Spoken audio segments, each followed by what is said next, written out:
colleague from the department, Professor Mr. J.P. Yadav Madam, Dr. Pankaj Pawar sir, Dr. P.M. Guru sir, Head Department of Microbiology, Dr. P.B. Dage Madam, Mrs. S.S. Kale sir,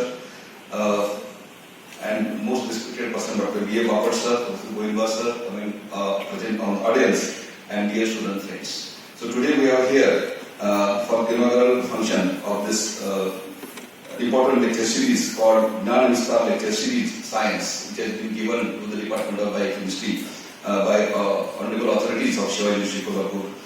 And for this purpose, the first thing that came into my mind, to whom we should invite for first lecture.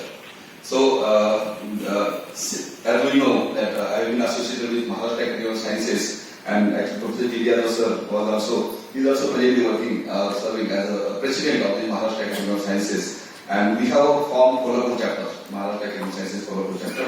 And for this purpose, I am serving as a treasurer for this particular chapter. And Hon'ble Prof. Patil sir is working as a secretary for this. So on this several occasions, I got a chance to interact with Professor Yadav sir. And so first thing came into my mind that let us contact Professor Yadav sir. And I just wrote an email, and sir immediately sir has accepted our invitation. So thank you very much for sir our accepting our invitation and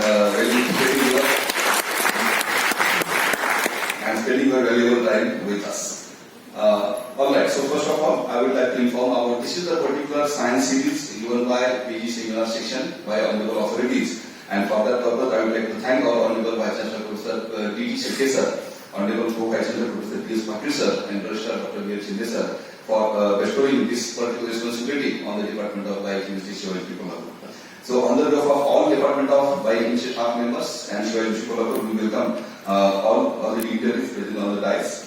And it is my present duty as a head Department of Biochemistry to present Department of Biochemistry. So Department of Biochemistry is funded by prestigious funding schemes like UGC SAC 1. Well, it's very good afternoon to all.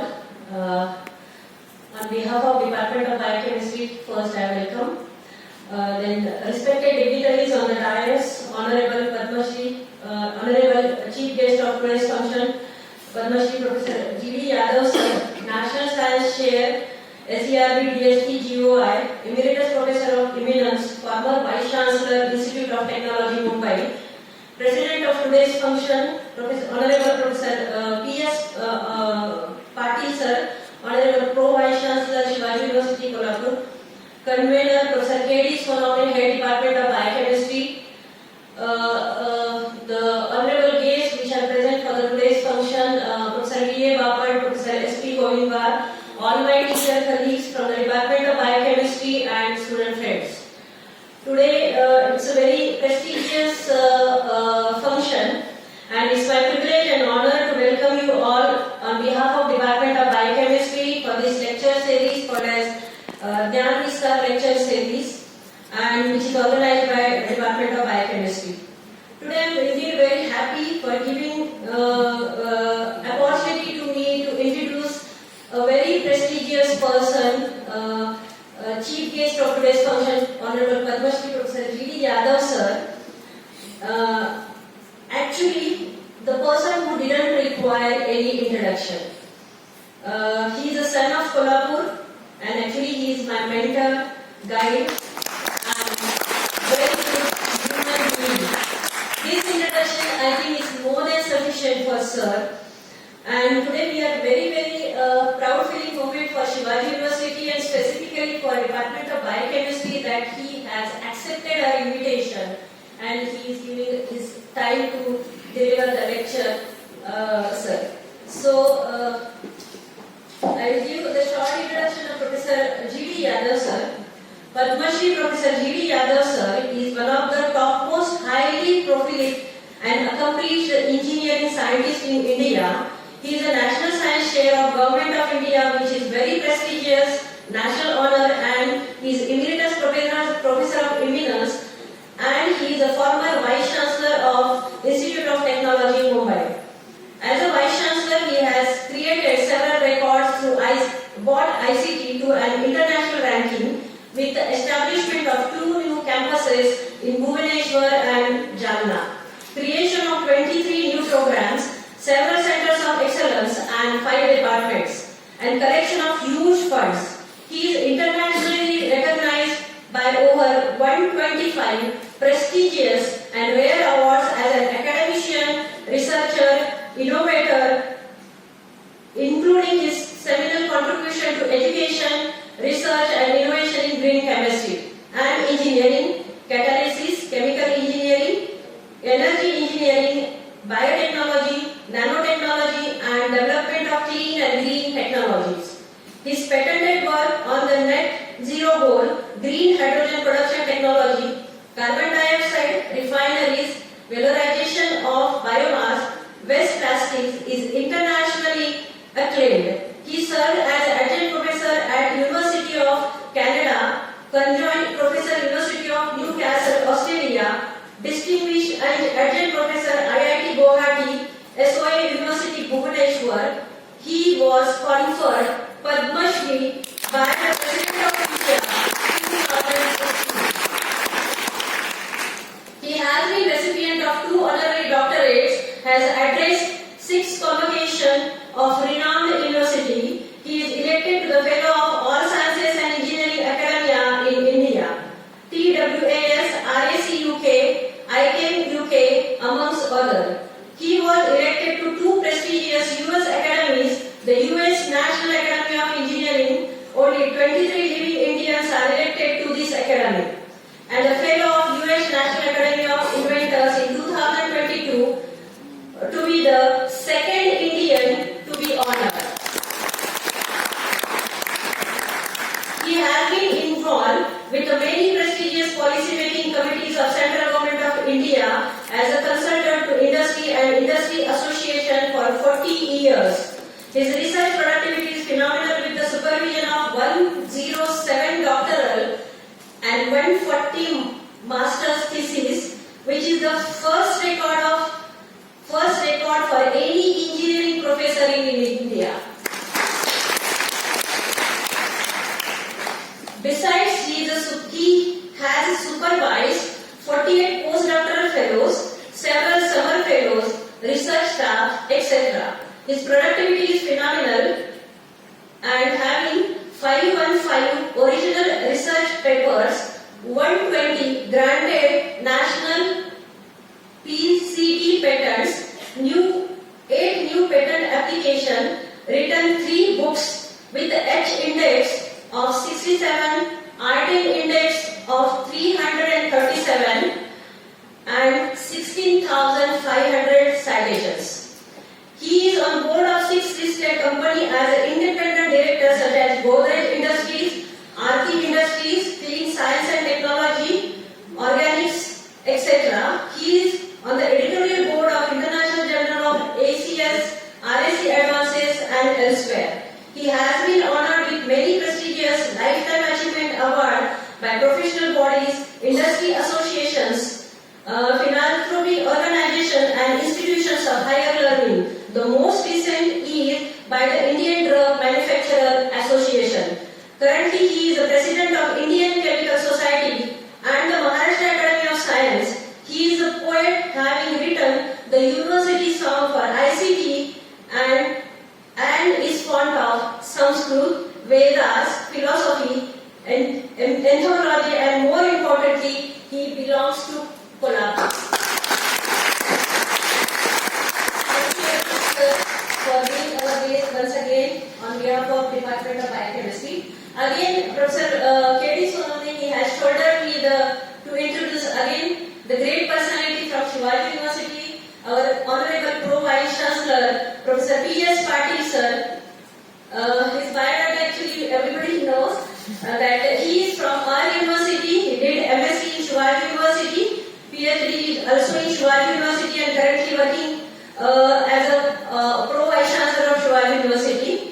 He is one of the top 10 knowledge professors in India, careers in 360 ranking, Outstanding Research Faculty Award career 360 ranking in India, ex-coordinator Department of Energy and Technology, coordinator, ex-coordinator of School Nanoscience and Technology, head Department of Physics, produced 45 PhDs and 6 MPhil students.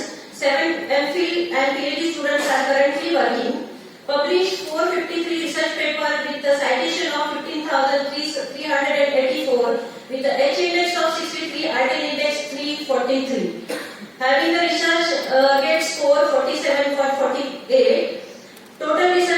published total research paper reviewed by mainly 4,20,000, written 4 books, 3 book chapter, and 1 Korean and 2 Indian patents. Recipient of prestigious DAD Fellowship, recipient of Brainful Fellowship, member of Institute of Physics London, member of Maharashtra Academy of Science, member of World QIS Ranking Intelligent Unit, Dean of Science Faculty, Science and Engineering Faculty, BOH Chairman of Physics, member of Governing Council Vajan Nagar Sangli, Best Cover Image Award Material Science Today 2011, 12 and 12, having the impact factor of 2179. He is a coordinator of MOU between Shivaji University and Yadav, Canada, and MOU between Shivaji University, National University, Taiwan. Actually, he is having a very good research interest. World ranking, Indian ranking as per the Scopus 2019. Smart video coating ranked 6th in the world, first in India. He is also a recipient of toxic gas sensor ranked 20th in the world and first in India. CZ TS solar cell ranked 11 in the world and third in India. Actually, he is having a number of awards and prestigious awards. I will just skip all these awards. And he is actually a visiting fellow for a number of national and international institutes. Editor of International Journal of Material Science, reviewer editor of Frontier in Material Science. He is having a number of good projects. He is actually coordinator of Center for Fabrics designed by Musa and Best Teacher Award of Shivaji University, Kolhapur. Thank you very much, sir. That 2 prominent personalities are today's guests of this Dnyanvistar series. Thank you so much. Thank you, ma'am. I request and invite our all dignitaries for watering the plant.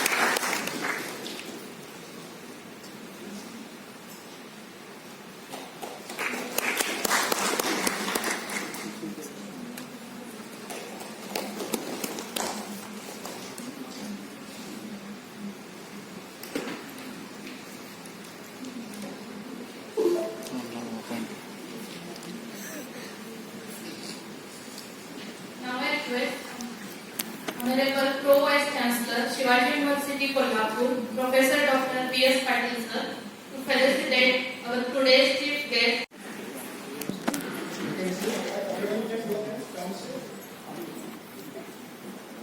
You will enjoy more if you go there.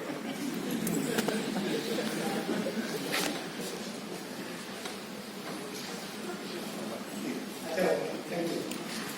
Thank you so much for your kind introduction and inviting me to great university. Professor Patil, Professor Yadav, Professor Sonawane, Professor Kawad, fellow professors, dear students, ladies and gentlemen. I am indeed very happy to be here this afternoon. So sometimes, you make use of your time the best possible way, optimize time. So I was in Kanpur yesterday, I am here today in Kolhapur. Tomorrow I will be in Islamabad. And next week, in the beginning, I will be in Delhi. So you can imagine, I am traveling very frequently. But I enjoy what I am doing. So, this Dnyanvistar series which you have started is really a very good idea. So at the very outset, let me compliment the authorities of the Shivaji University for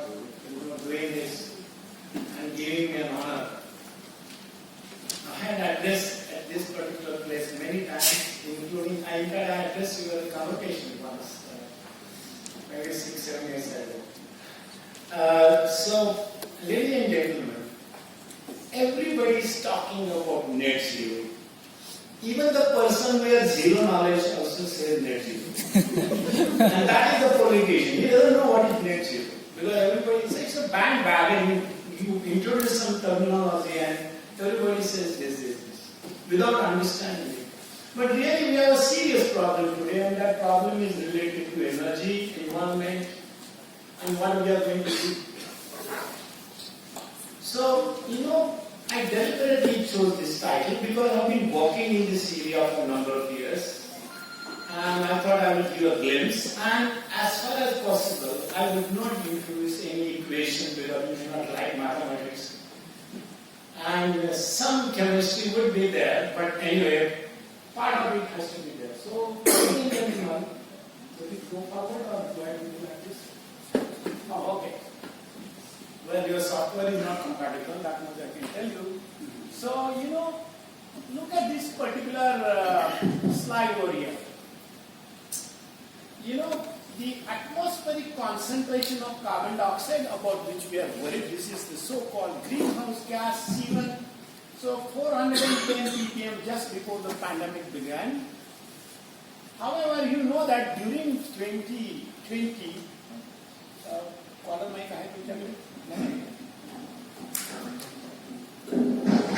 I'll talk from that. I hope I'm not blocking the people. No. So, before the pandemic began, we had concentration 410 ppm, and you know that practically there was no activity during that particular event. We were all in homes. I did not leave my house for 2 years, believe me. I did not leave my house for 2 years. Literally, it's like jail government. But during that time, we added 2 ppm of carbon dioxide. And you will understand that C comes from some C source, C carbon source. That means we were burning somewhere, some fuel, and that is the reason we went to that 2 ppm. However, normalcy returned, and you see in May 2022, 418 ppm. And today it stands at 422 ppm.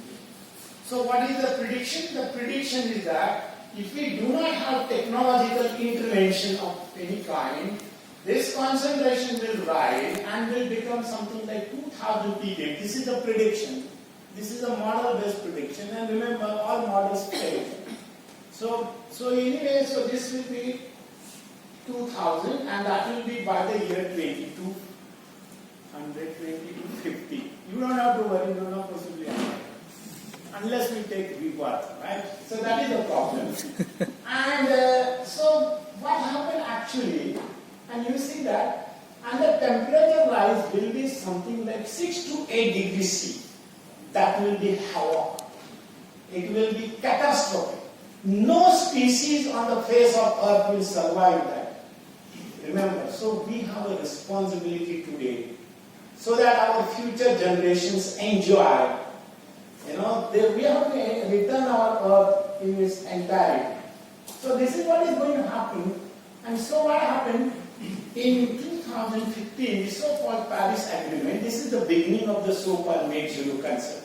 195 nations gathered in Paris and they signed this agreement saying that we will not have, more than 2 degrees temperature and particularly less than 2 degrees. So this should be less than 2. And that it will be the net zero emissions by mid-century.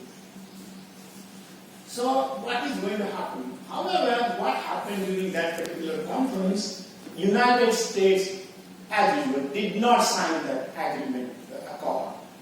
They said our economy will suffer. They are the biggest polluters, but they said our economy will suffer. So during the election, the presidential elections in the United States, Joe Biden committed to the voters. He said that I will commit myself to this net zero. So again, there was a UN cry because you see all these oil wells and Pennsylvania and Texas, and they are very big states, and they were worried whether they will win the elections.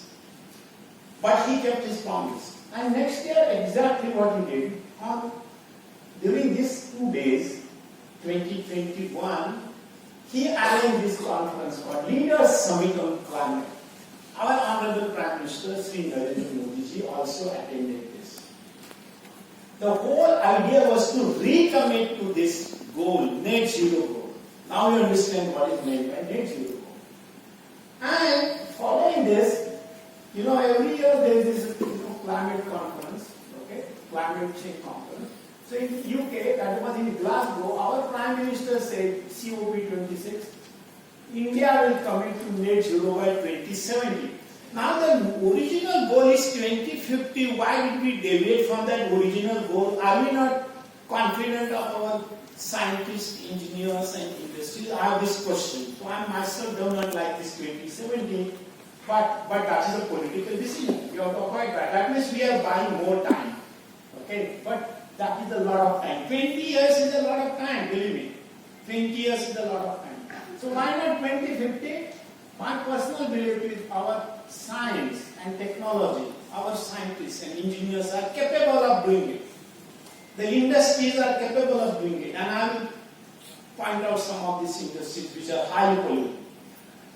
So remember, the very next year, that was in 2022, this COP was organized in Egypt and there was a disagreement. So India was asking other nations to allow India to use coal for some time, but at the same time use of coal, all our power plants, 70% of them are based on coal. So that gave us COP, right? So India said, allow us to give us some concession. But the advanced nations, the so-called leading nations of the world, they did not agree to India's proposal. However, they said they will continue to use natural gas and crude oil, which is also a source of carbon. So that was the disagreement. So you can see that, but at the same time, okay, this slide is very important for me and I will tell you why it is. We have so many NGOs, you understand NGOs, right? They are all have vested interests and they are wedded to some stupid cause. It may not be a good cause. And there are so many environmentalists in this country. Sanjay ji, I am just pointing at you because they are environmental scientists. They do not want India to progress. They always, you talk ideal things. You should talk. If your tummy is full, you can talk, oh, okay, let us not beg. But your tummy is not full. What do you do? Our NGO, so I was giving a lecture in Anna University several years ago, and all of a sudden the power went up. So I had to talk without slides. And I talked. And I said, I wish there was power here. And that time there was a big agitation going on in Tamil Nadu, in Kolhapur, where there is this IGCAR is there. They don't want nuclear power. So every day a bunch of people will go in trucks and all, and they will sit there whole day. Nobody knew why they are sitting there. At the end of the day, they will go very nice lunch, all snacks, etc., and 500 rupees. And they used to go there for months. They were funded by some people across the globe from USA. They did not want our nuclear power plant to be run, to go critical. So I said, wish, if you have power, then you can do it. But you don't have power. They said, no, Germany doesn't have coal-based power plant. Germany doesn't have nuclear power plant. That was the example they gave. And our newspapers were highlighting them. These are anti-nationals, I'm telling you that. You don't know what they are doing. They don't know what they are doing. Remember last year when Russia invaded Ukraine and they tightened the screws on this economy of the European nations, Germany had to resort back to go to power plant run on coal. And also nuclear they revoked. And the same fellows were giving us caution. You don't use nuclear power. Right? So power is required. Without power, and indigenous power is required. We cannot be dependent on the crude oil from Middle East. We cannot, and that is what is, most of the people don't know. When all of a sudden the crude petrol price goes up or down, or the gas price, they blame the government. They don't know. It is international, politics, which they don't understand. So this is one of the best examples of that. Okay? And so what is happening historically, since we talk about about this beginning of industrial revolution, 1715. So data were available on this so-called global carbon project. See, United States has always been emitting the maximum carbon. 25% of the energy is used by United States. India stands at number 7. However, look at this. If you take European Union as a single block, India is at number 4 today in carbon emissions. So everywhere they talk about China, USA, European Union as a block, and India. Otherwise, India is number 3. If you break those European Union nations into separate entities, so we will have this number 3. So it is a lot. We have to worry a lot. So what are we going to do about it? So see at this. So look at the net zero targets. Everybody is talking about net zero. You understand now what is net zero? Carbon dioxide neutrality. So countries with no net zero target, right now 27%, almost 1/3, little more than quarter, they don't have any growth because they have to survive. Look at this.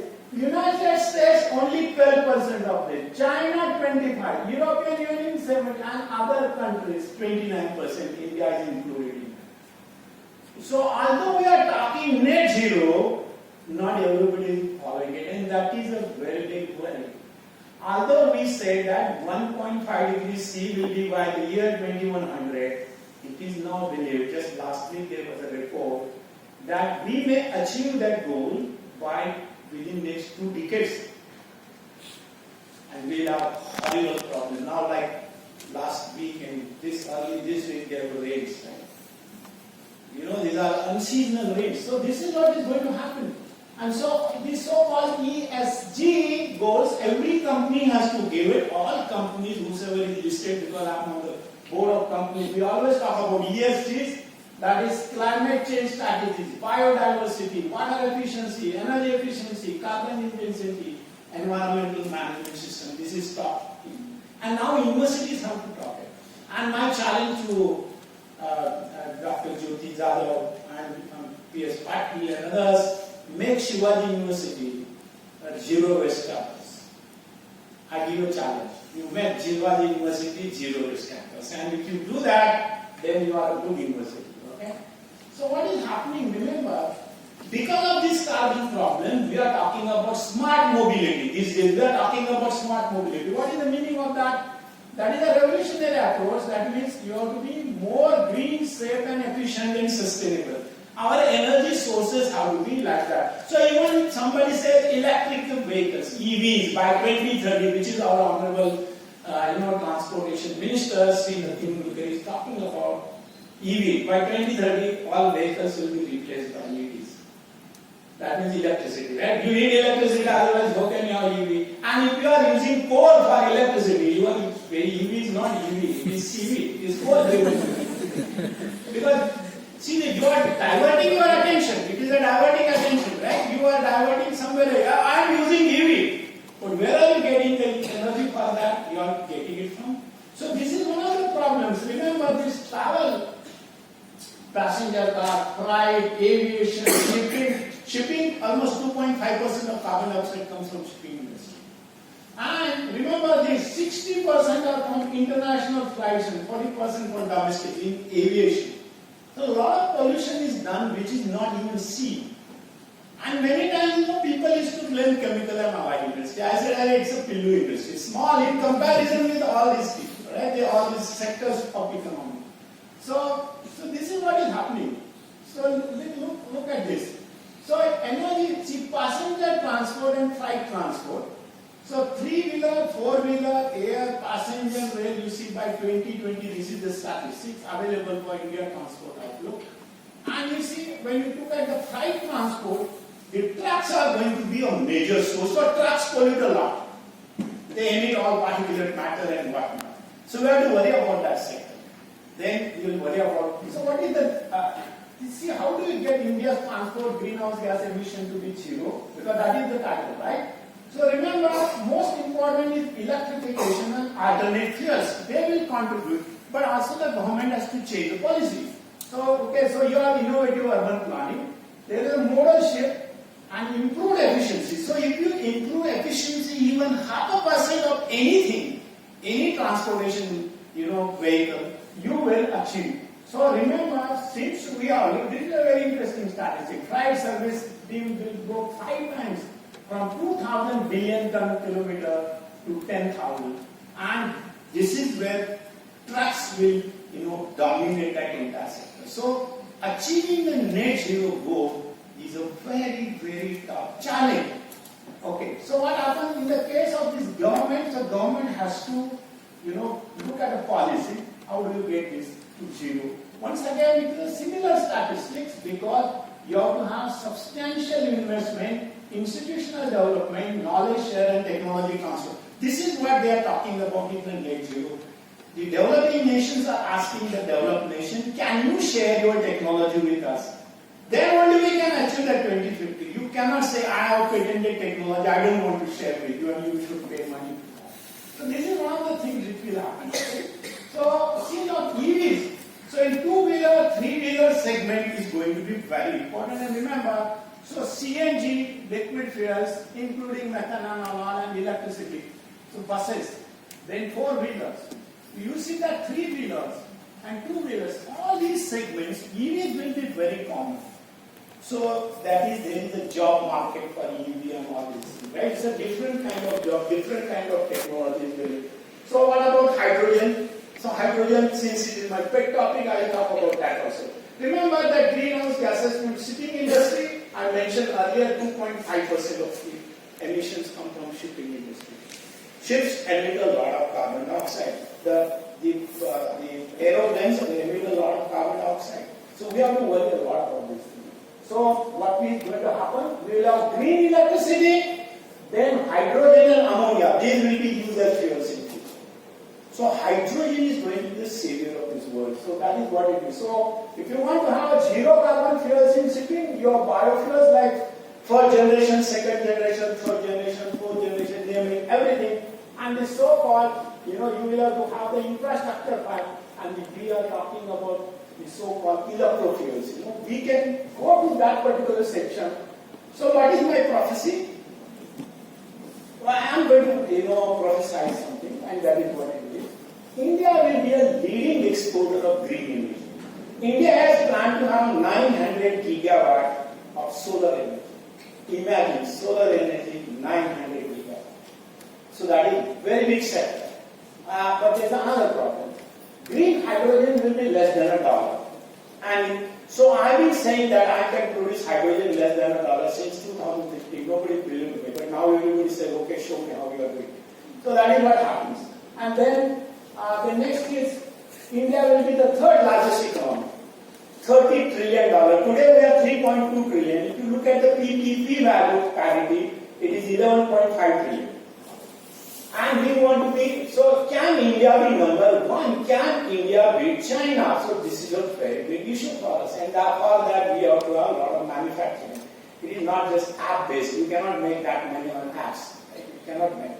So yes, and India will achieve the net zero before 2070. That is my prediction. I may not be alive that time. I wish I was, but this is going to happen. Some of you will be alive. You will realize that we will be doing that much before.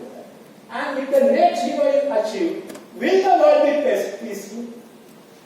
Right? It's a philosophical question. My answer is world will never be peaceful. Because once you are happy, you try to create some other. That is human nature. Human mind is never satisfied with whatever they have. So what happens to the sustainable development goals, which are 17?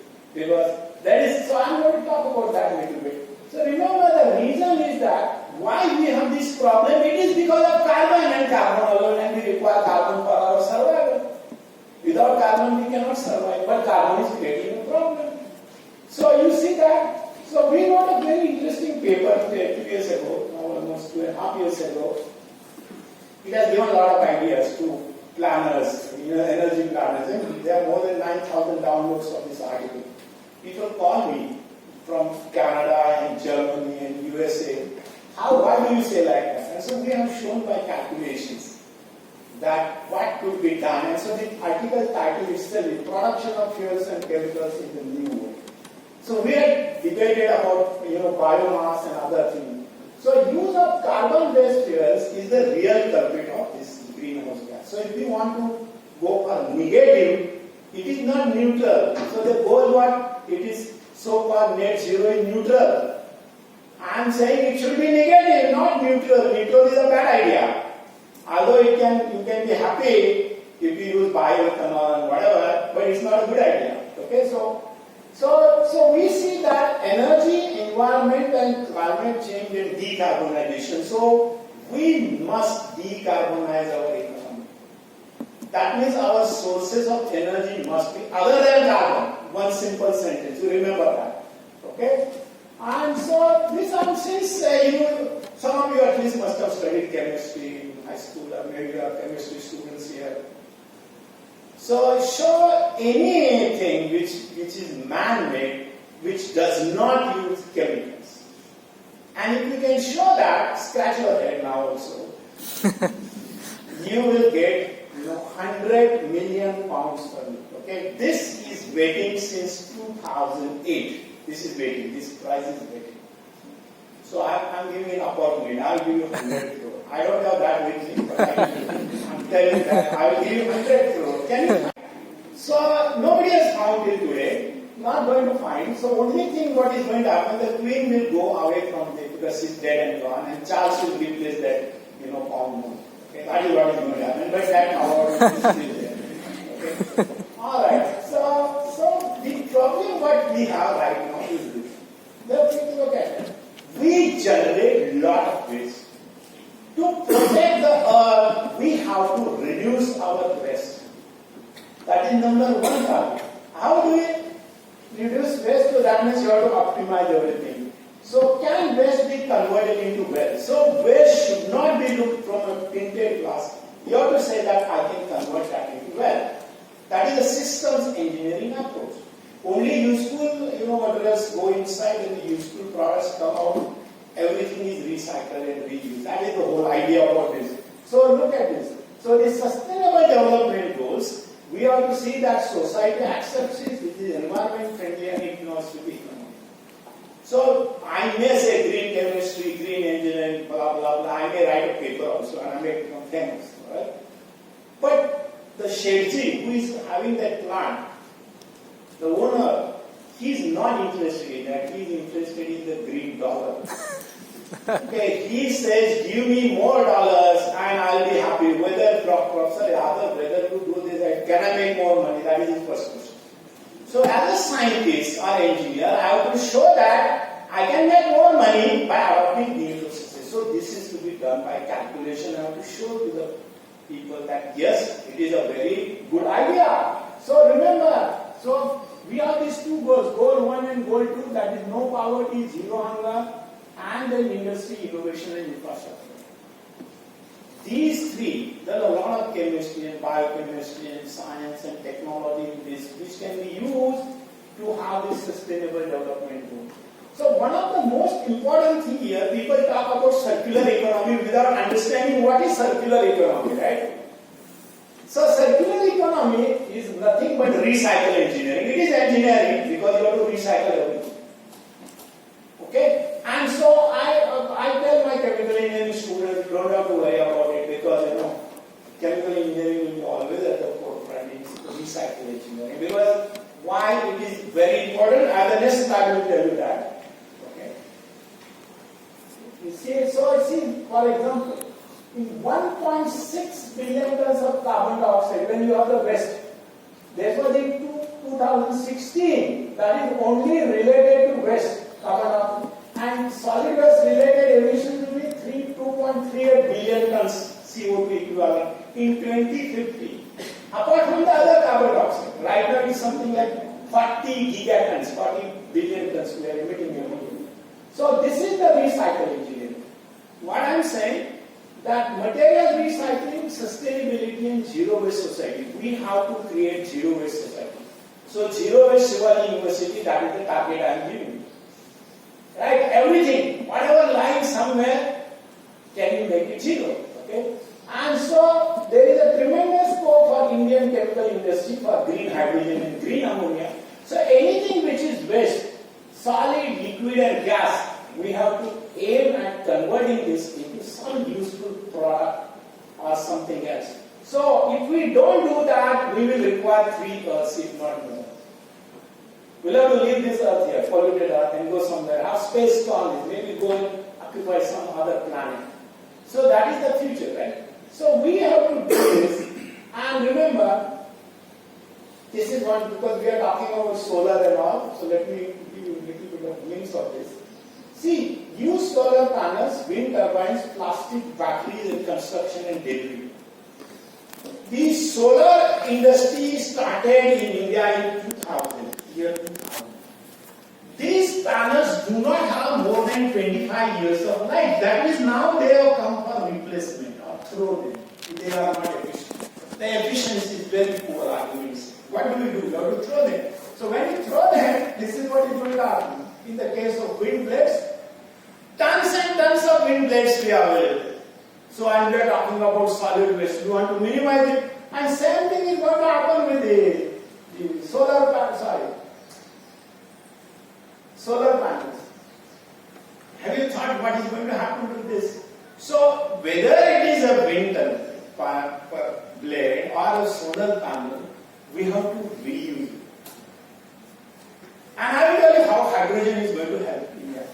Next is, look at these batteries. These batteries, lead acid batteries are the maximum, recycled batteries. Okay, then look at lithium ion. Everybody talks about lithium. And we went Yadav when we found that there are, reserves in Kashmir. There was a news very recently. So look at that. And 2028 also, the market, imagine, there is a huge market, fastest growing market. This recycle is going to be, and if you want to start some business, start business on recycle of anything. You do radhi, right? But the housewife is very good at selling radhi. That is recycle. But you can do that. And earlier we used to say, we used to tease people, are bhungarwala, right? Bhungarwala can make a lot of money if he has a brain, right? So we have to ensure that nothing is waste, but it can be. So remember everything. This is the top company, Accurate Recycling, the German company. You see how many companies are involved in that. Okay, recycle business. And the best interesting part is the battery recycling, lithium battery recycling, direct recycling, hydroprocessing, pyroprocessing, you name it. These are again chemical processes, maybe biological processes. But they are required to recycle because these will be available in tons. What is not realized by people, like electric vehicles, we talk about EVs and the batteries, right? When the capacity goes down to 80%, it becomes useless. So you have to throw it. But there is a second life to this.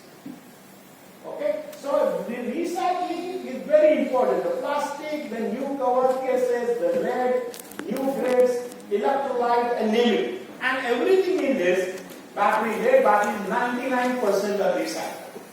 That is not the case with lithium. You have to look at lithium oxide, and many things we have to do that. So that is one part of the story. So look, China is dominating the recycling. This is called second life batteries. Batteries have second life. They can be used for something else. When the capacity goes down to 80%, like suppose you have an electric vehicle, the battery, 80%, that's dead for that particular application. And 1,000 gigawatt hours will be available battery with second life batteries. And 75% of EV batteries, everything from e-scooter to buses to trucks, in 10 years time, remember, will be remanufactured. So this is one of the important areas for doing business. Alright, and see that. So the sustainability and climate change mitigation, battery recyclability is going to be very part of this. So don't discount that, and that is given here. So US will have something like 16.9 billion market. But something very important which I would like to tell you, that when we are talking about net zero, remember solar, wind, hydro, nuclear, oil, gas, in 2050 we will have 73% of renewable energy, 73%. And in that 70%, solar, wind, hydro, nuclear, okay, and you have this is nuclear, this is gas and coal. Coal will be still used. That means we require clean coal technology. but this carbon will be still emitted even in 2050. So what is that number? The number is, this is something like 49,000 terawatt hours of energy will be required. India will be perhaps 2 billion people. Unless some deadly disease comes and kills the people, which we don't know. Nature has its own way of controlling population. We don't know that. Microbes, some smart top microbes will be evolved out of this. Like COVID taught us a lesson, right? Nobody had imagined it 2 or 3 years ago. So yes, that is one possibility. But why we are talking about, this carbon neutrality and all, and so-called biorefineries? You talk a lot about these biorefineries. Remember, biorefinery is not a new concept. Many times people say green chemistry, right? They talk about that. And this particularly Paul Anastas and John Warner. So once in a meeting I told them, you don't take credit that you are the fathers of this discipline, which is wrong, absolute nonsense. In 1865, this concept was already there, and that is how the Solvay process was introduced, and the birth of chemical engineering and green chemistry is during the same period. I wrote an article on that. I said how these people are taking wrong credit. Sometimes some pop phrase becomes popular, they think I'm the originator. You have nothing to do with that. So remember, this is also the so-called biorefineries. Many people say, I introduced biorefineries. They are not introduced, it was already there. This is called oileries. And what was that oileries? So in North America, during these 2 centuries, 18th and 19th centuries, they used to capture the well, very big, and the blubber of the well was taken out, and that blubber was used to make, oil for elimination, and some part was used for soap making. That was a green concept because the well can reproduce itself. But however, what happened? The rate of killing was so much that practically it came to an end. They were almost to be extinct. So you see, this is the problem. What happened during that time? So this is called oileries. We have given this, record in our article. So you see, this is how they used to make this, oil. And that is the time the avalanche of coal and crude as providers of chemicals, materials, fuels started. And it saved the population of whale. And what was that? That was this. That is whale population. That was 1859, birth of the oil industry. Colonel Edwin Drake drilled the first well at 69 feet and he got crude oil. And what happened? They knew that it burns, but it was very viscous. So they heated it. So thermal cracking was a serendipitous. Everything in science is serendipitous. That is chance.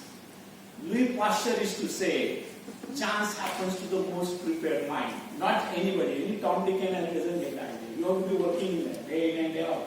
So this, idea. So what was happening? See, so they cracked. They got something that was kerosene. The kerosene was used for illumination and all. They did not know what to do with petrol. That is so-called gasoline or gas in American slang. They did not know what to do. So they used to dump it back into rivers, lakes and streams. Petrol had no use. You wish it was there now. So it was freely available, floating on the streams. Until 1907, when Henry Ford introduced the first automobile. I'm telling you the history for, you'll understand it much better. So what happened?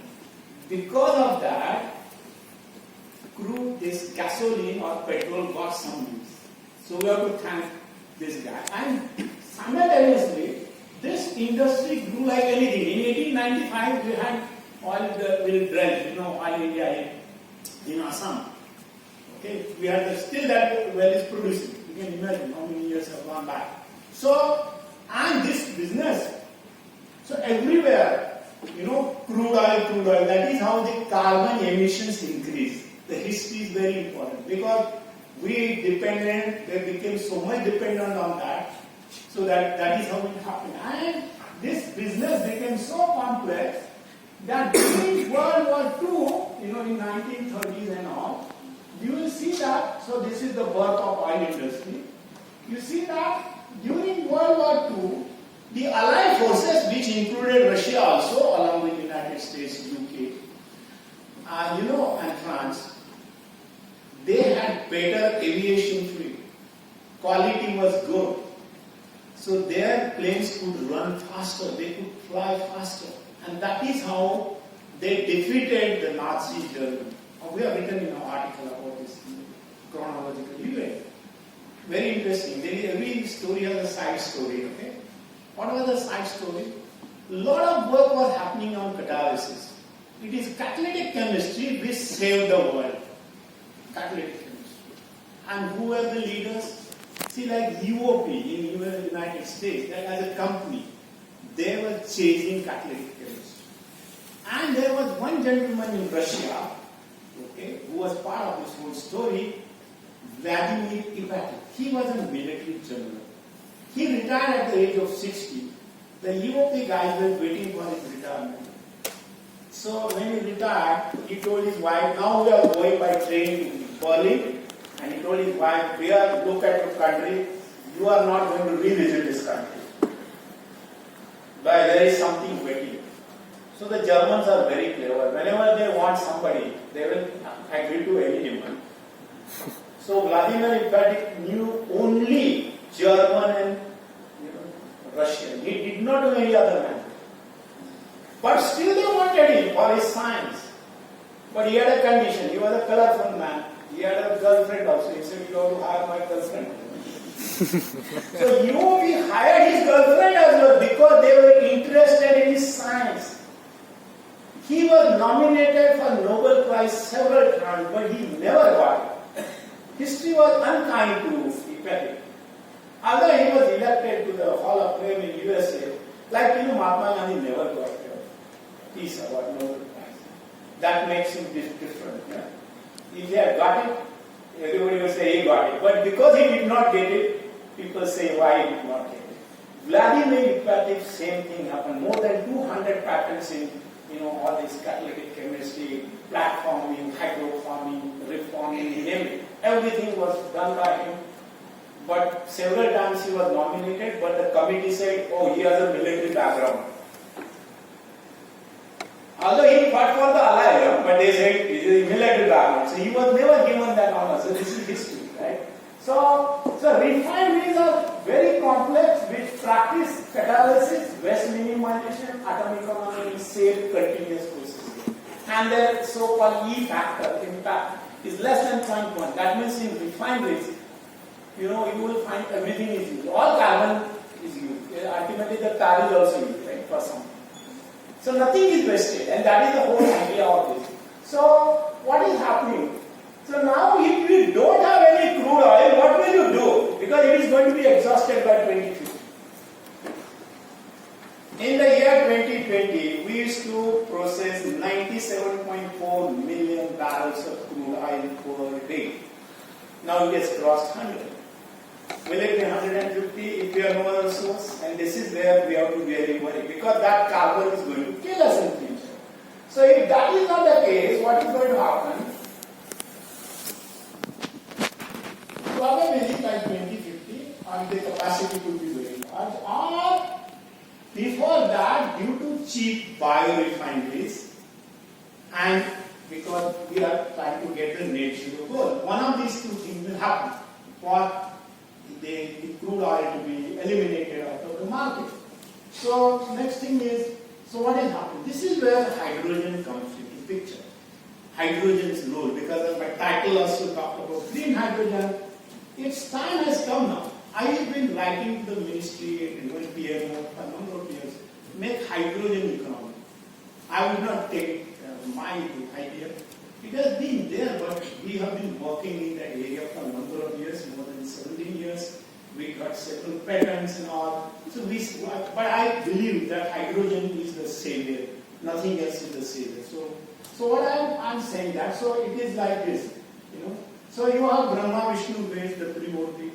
Right? We always talk about it in Hinduism. Sometimes Christians say God, Son, and the Holy Spirit. Trinity. So Trinity is very important. I can give a separate lecture on the Trinity, but that's not the point. My point is that my trinity, scientific trinity, solar energy, wind energy and hydrogen, and I will put hydrogen at the top. Because those two, solar and wind, will not give me materials. Hydrogen will give. And that is the idea here. So what is going to happen?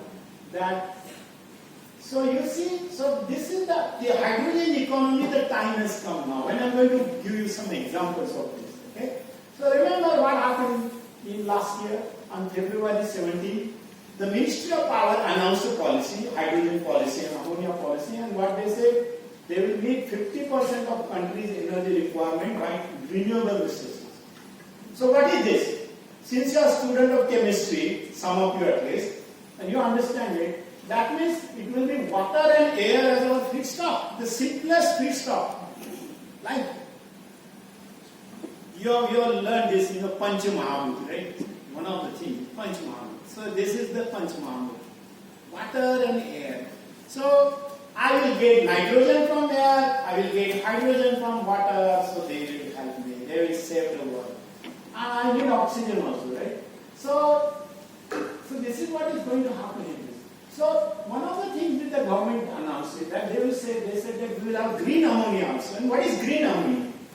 So remember, you have this renewable energy source, whether it is solar, wind or hydro, you take water and you have water electrolysis. Entire world is talking about water electrolysis. Everybody, I don't talk about water electrolysis. I talk about this. So this is thermochemical. So this slide when I made, I said I must put it here. We are using thermochemical processes. We are not using electricity because this is energy inefficient and you can't produce in $1. So green hydrogen, and in air you do pressure swing absorption, take nitrogen out and then you create ammonia. So hydrogen from water, nitrogen from air, that is green ammonia. So you have a green fertilizer industry. The beauty of that is, we already have this transportation and the infrastructure for ammonia. Ammonia has been used for, we use it for refrigeration earlier, right? So you see, you do cracking of ammonia, you get green hydrogen, nitrogen goes back in it. And then you, everything, whatever you do with hydrogen, do with ammonia. But ammonia has some other specialty. So ammonia can also be used for like turbines, boilers, fuel cells, and IC engine. Ammonia can be used as a fuel. Very interesting. And ammonia can be compressed at 10 atmosphere. Hydrogen requires 300 to 700 atmosphere. So or spatial modular construction, etc. So whatever is happening here, so we can see this, you know. So remember, so by 2050, I will have only two kinds of hydrogen. One is called blue hydrogen and another is called green hydrogen. It is not the color, okay? It is the method by which it is prepared. Otherwise you think, where is this blue hydrogen and green hydrogen? Okay? So, fluorine is green, by the way, but not hydrogen. So you will see that by 2050, all sectors, power, transport, building, industry, everywhere hydrogen will be used. Okay? And it is going to happen sooner than later. And so this, this I prepared from, these three sources, European Union, the International Hydrogen Union and Bloomberg New Energy Fund. And there is a 8% growth CAGR. And investment will be $150 billion predicted, but believe me, it will be much more than that. Because no statistics on technology ever works. Anybody, when somebody, in the year 1895, somebody asked the United States Patent General, okay, he said, we should close this office. Everything is invented now. He said that. He must be kicking himself in the grave. Bill Gates, the famous Bill Gates, was asked in 1984, what should be the memory, RAM of the computer, PC, right? PC became popular. He said 64 KB is good enough. Now a toddler born yesterday doesn't accept a toy with even 1 GB. So that means predictions of technology never. We and science. Why we enjoy it? Because we can build our own. Whatever is impossible, you make it possible. Like the Wright brothers, like Lord Kelvin, the Kelvin temperature, Constant. You know what he said, Thomas? He said, oh, nobody can fly because steel is so heavy, 1,000 times heavier than air. And within 8 years, this guy flew. Because they did not know that fellow Kelvin existed there.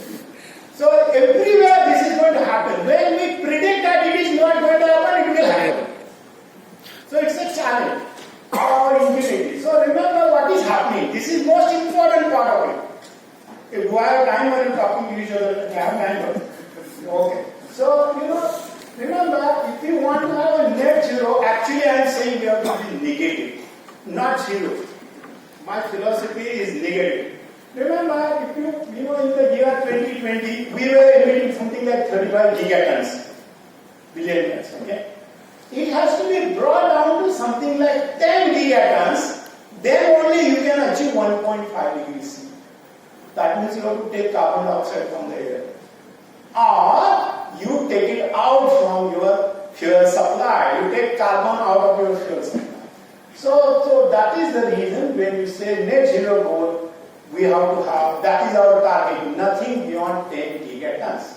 Close.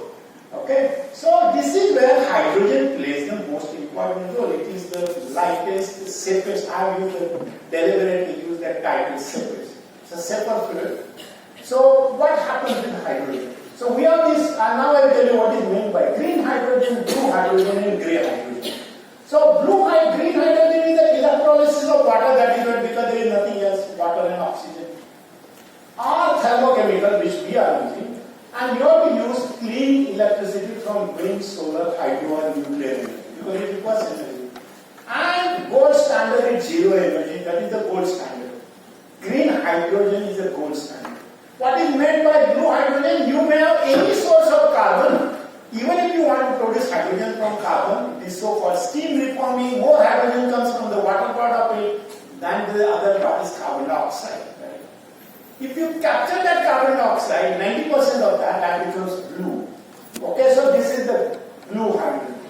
And grey hydrogen, right now we produce grey hydrogen. Whenever you have hydrogen cylinder in your lab or for your GC, that is grey hydrogen. That is also produced by steam reforming of natural gas or methane. And 1 ton of hydrogen produces 11 tons of carbon dioxide. That is what a GHG will do. And all refineries require hydrogen. Remember. There is another which is called turquoise hydrogen. That is, you do pyrolysis of this natural gas. One part becomes hydrogen and another is carbon. So you can, a lot of papers are there, so-called nanocarbon, carbon wall, single wall, multi-wall, all those things are there. So whatever it is the source, whether steam methane reforming, autothermal reforming, or clean reforming, fossil fuel energy sources, natural. This is what we are doing right now. And this is renewable, solar, wind, biomass. So no matter what you do, you produce hydrogen, you require this infrastructure, storage and transportation, and then you produce. So hydrogen production, storage, and applications, you produce by any means. Like for example, you don't know what percent of this electricity is from green or red or grey, or we don't know. We are interested in electricity. Common person is interested in electricity. He doesn't care from where you get it. Right? He doesn't care. But we as scientists, we are the protectors of the environment. We have to worry. So the hydrogen economy, the so-called net zero economy, green hydrogen will have the most prominent role. So how it is going to happen, let me tell you. So remember this. I made this slide, very interesting slide actually. So we can have green power station, transportation thing with 2, 3, 4 wheelers. These will be fuel cell based. We can have IC engines also, synthetic fuels from carbon dioxide, upgrading of bio-oil, which is normally produced by pyrolysis of biomass, hydrogenation of biomass, green ammonia, green fertilizer, green metal, steel, nickel, chemical and allied. This is a very small, minuscule percentage. And the waste plastic chemical cycling, I'm going to talk about it, and heat and distributed power. Remember, this is very important. The specific energy of hydrogen is the highest in comparison with any of the fuels, the wood which is burned by the housewife, in comparison with that, look at hydrogen. Hydrogen is the highest. So carbon-based fuels, we know that carbon-based fuels create problem. Hydrogen is going to solve that problem. That is the meaning of it. So what happens? We have biomass now, but now where crude oil is not there, what are our refineries going to do? So we need some fuel, we need clothing, we need everything, right? So this is where biomass, so water splitting into hydrogen and oxygen is going to save us. The West is going to save us. When I said net zero society, zero waste society. So remember, our farmers are good at burning. They think if they burn, the insects will be burned, this will be done, that will. Of course, coal is required in the soil, remember that. But they burn it, but they are burning well actually, and we burn something like 300 30 million tons of this agri waste every year. Yeah. And if you go to Delhi these days, the flights don't land because it is very far. You can't see, there is poor visibility. The AQI is absolutely horrible. You cannot imagine what happens in Delhi. They don't know they are burning well. Okay? So if we have this lignocellulose biomass, agricultural waste, food, wood, energy crops, anything, I only need 3 technologies. One is gasification, make syngas. Once I have syngas, fisher crop synthesis, anything I can do.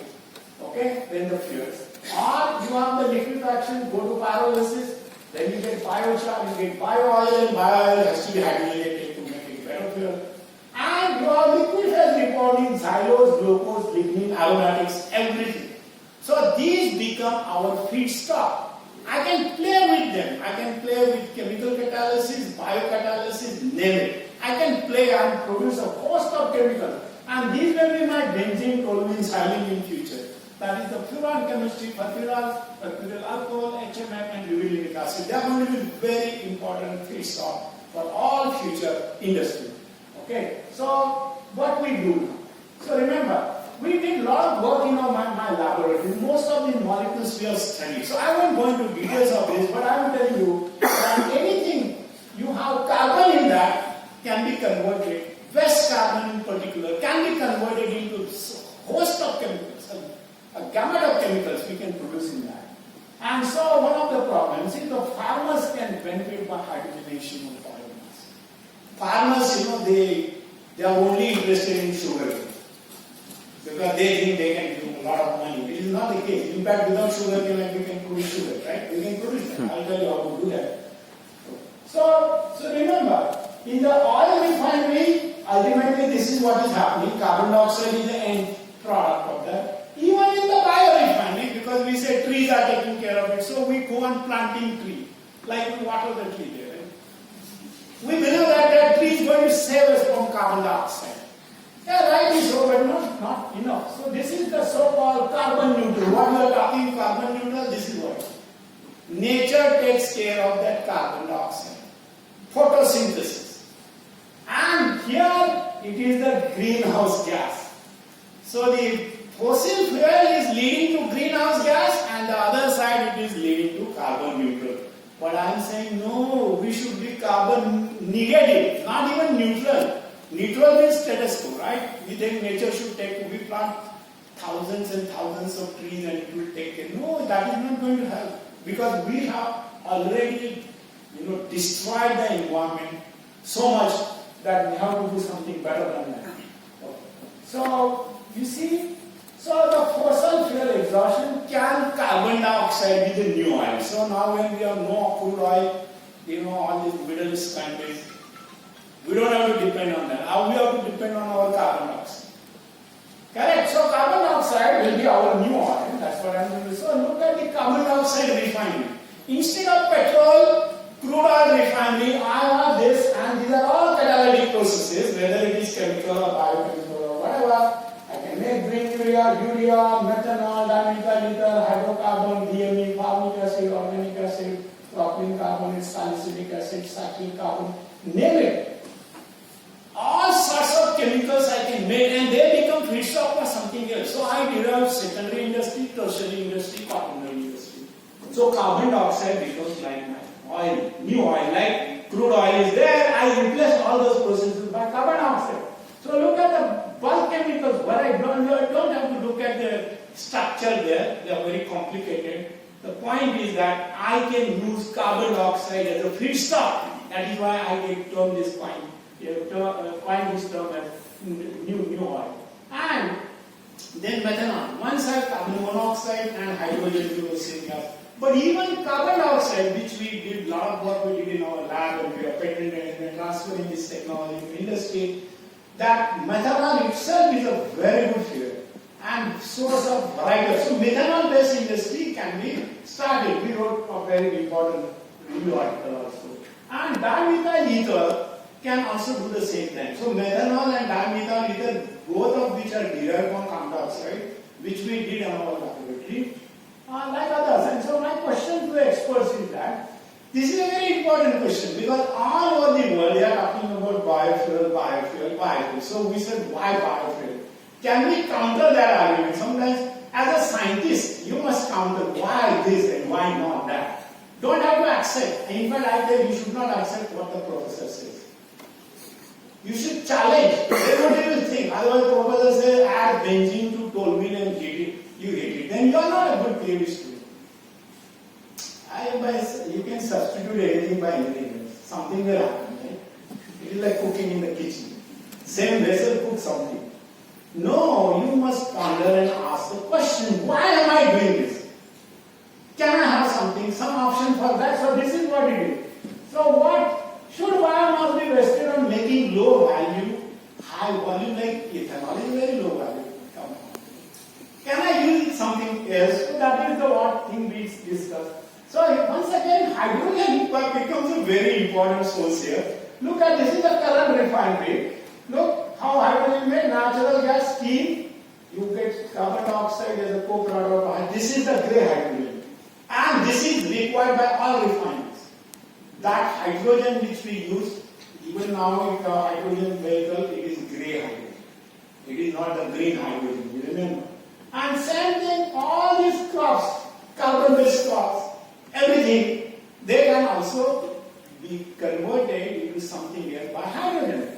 So remember in refineries there are 8 processes right now which are based on catalytic chemistry and they are based on hydrogenation.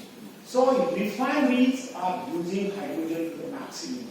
So we can say that, so when you have petroleum refinery, you understand this, crude oil and you get all these things, and you look at this, the product range is different here from what you have over here. See, this case, take benzene, toluene, xylene, butanes, and maybe naphthalene, and you can make all sorts of chemicals. Crazy chemistry. Right? That's what you learn in organic chemistry. But look at this. It is totally different. The products are different. So what is they are based on? They are based on 2 important things. That is called functionalization versus defunctionalization. Functionalization is easy, cheaper, less energy intensive, less costly, which is cheaper. But defunctionalization, that means you have to remove selectively different functional group, whether it is OH and N or S or whatever you want to remove, because they are complex molecules. So that is the beauty of this. So what we did some analysis. We said, suppose I take 1 kg of crude oil, and from that, in today's refineries, what we did this calculation from that, it gives me 32 megajoules of fuels plus 0.2 kg of chemical. This is the standard formula in all refineries across the world, except some refineries where they have more fuel. And if you take 1 kg of biomass vis-a-vis this, and you want to get a fuel, only 6 megajoules of fuel. Or instead, you can get 0.8 kg of chemical. So 1/5. So what we did this analysis. So we said, supposing we have 97.4 million barrels of crude oil processed every day by all refineries across the world, how much is that? So this gives something like 215 barrels per second of fuel, and this is 100% biomass will be 10 barrels per second, and if I convert it into chemicals, it is 320. So which is better? Common sense tells that it is better to convert to chemicals than fuels. And I want carbon negative. Right, so do not use carbon. This is so when we wrote this paper, we got so many questions. In fact, we submitted first to Nature. I was very hopeful, but those guys said these Indians are making tall claims. Because they could not believe, because it was sent to some energy experts. They could not believe, but the same guys later asked, we published it, no matter, but that's what happens. Because this is a radically different idea. When everybody else is saying biofuel, I am saying don't do that. Do it for some time, but don't go beyond that. Maybe 20, 30, you stop it. So like for example, bioethanol. If I have bioethanol, I can make ethylene, and look how many products. Polyethylene, ethylene oxide, ethylene glycol, styrene, ethylene dichloride, polyester, everything. I can valorize ethylene like anything.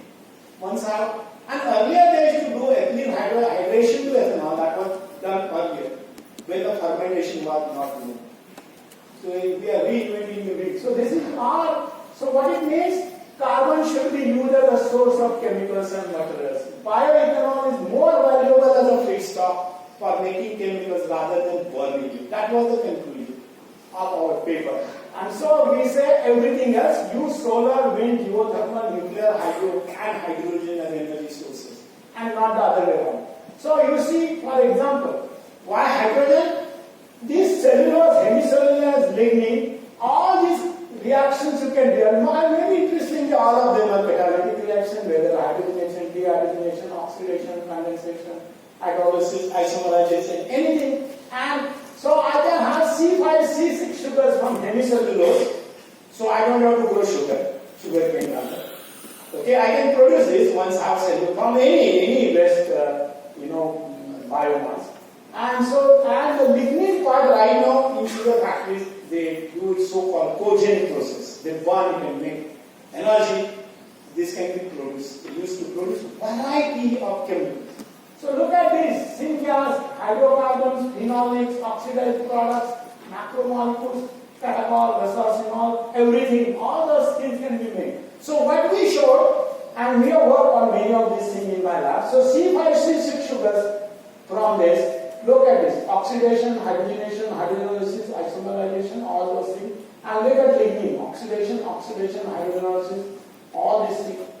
So once again, hydrogen and oxygen saved, and they are available from water. And the best biomass. So I can tell you, I can produce a whole gamut of chemicals by using this process. So what is this hydrogen business? So we worked on this sulfur iodine cycle. Since I said it is not electrolysis, and we also worked on copper chlorine cycle.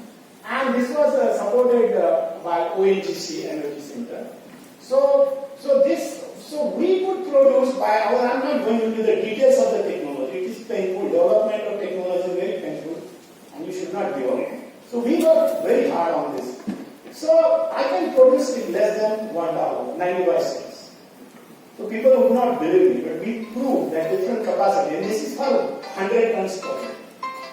Remember, in 2050 we will require 539 billion tons of hydrogen. So this is very good technology. And so we have got this solar molten salt because it requires energy.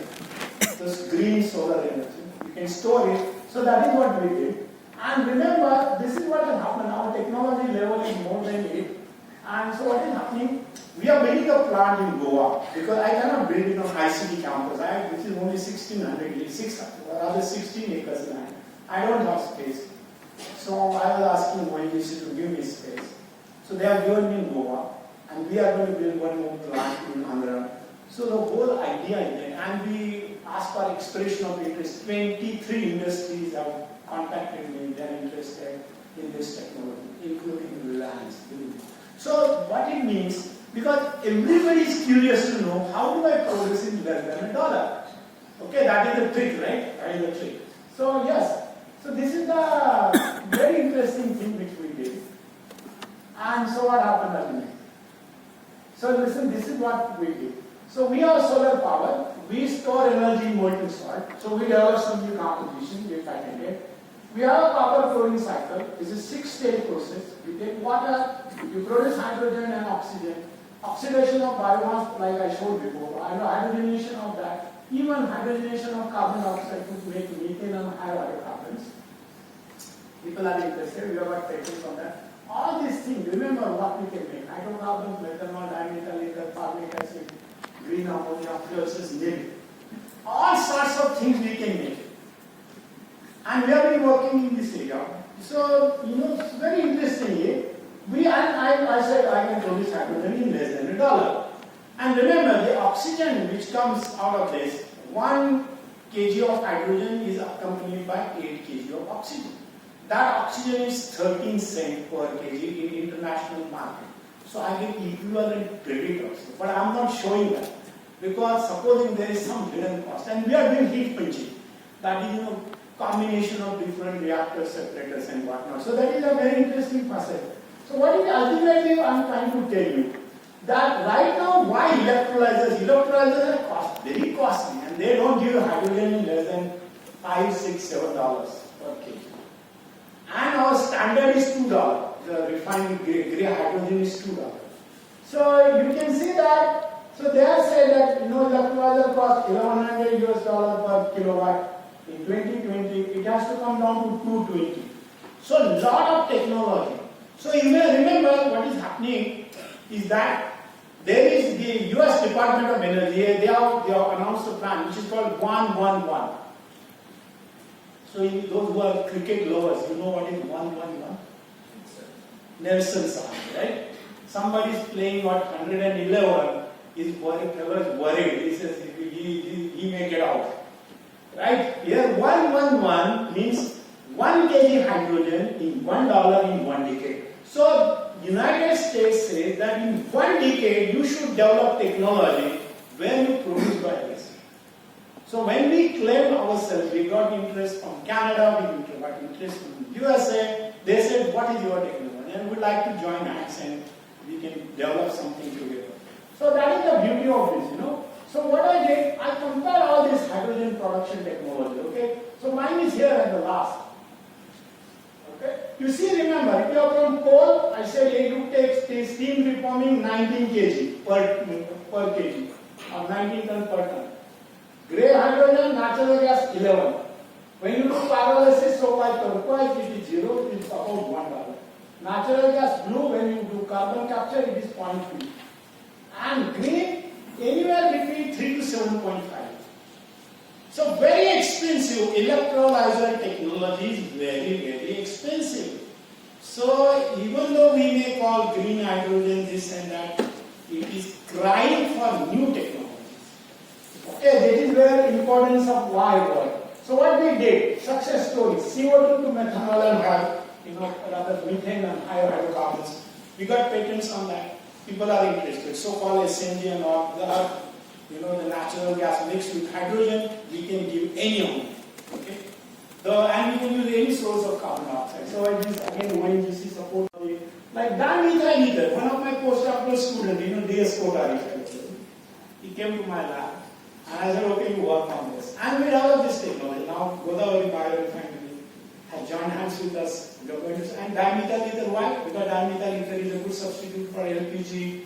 It can be a source of chemicals. It is good substitute for diesel. So in future, and the infrastructure is already built. We don't have to reinvent the wheel. Everything is there. Just make Dnyanvistar ether.